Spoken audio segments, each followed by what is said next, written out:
योगियों की मुक्ति कैवल्य रूप से या फिर कोई हिरण्यगर्भ वगैरह जाके? ऐसा है कि योग दर्शन जो है, योगी का अर्थ अगर करते हैं कि योग दर्शन के अनुसार योग की साधना करने वाले, यही ना।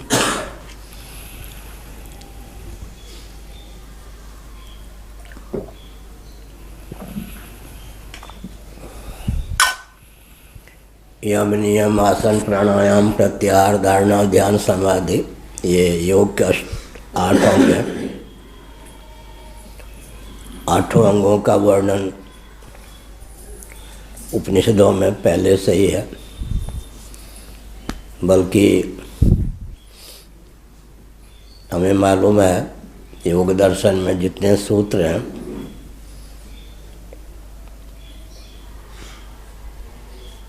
वे सब के सब, विभूतिपाद के जितने वचन हैं वे सब पहले से उपनिषदों में सन्निहित। लोग उपनिषद का अध्ययन नहीं करते और करें भी तो भूल जाते हैं कि कहाँ कहाँ कौन सा वचन है। योग दर्शन में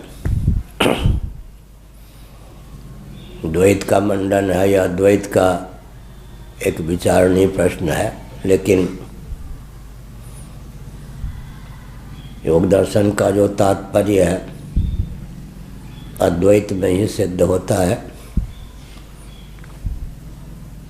यह प्राचीन आचार्यों ने लिखा है। भगवान शंकराचार्य, आदि शंकराचार्य और कोई शंकराचार्य, उनके द्वारा योग दर्शन पर भाष्य भी लिखा गया।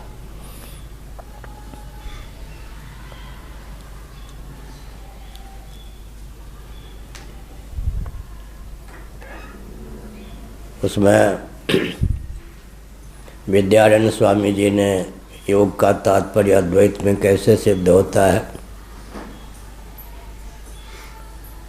यह ख्यापित किया है योग सूत्र के द्वारा।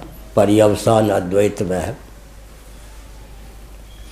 और पुरुष विशेष के रूप में ईश्वर का वर्णन है।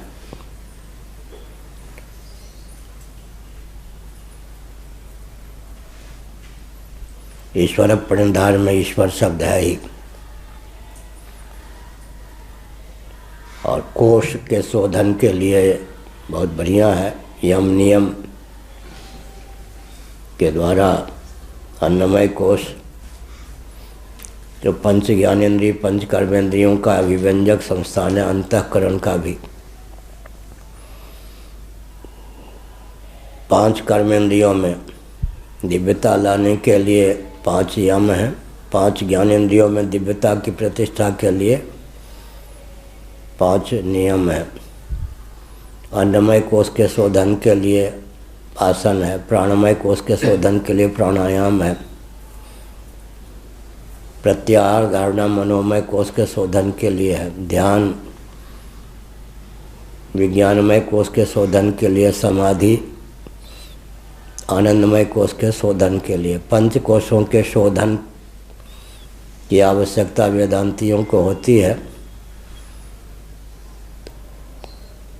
तो सिद्धांत को, थ्योरी को प्रयोग का रूप देने के लिए योग दर्शन।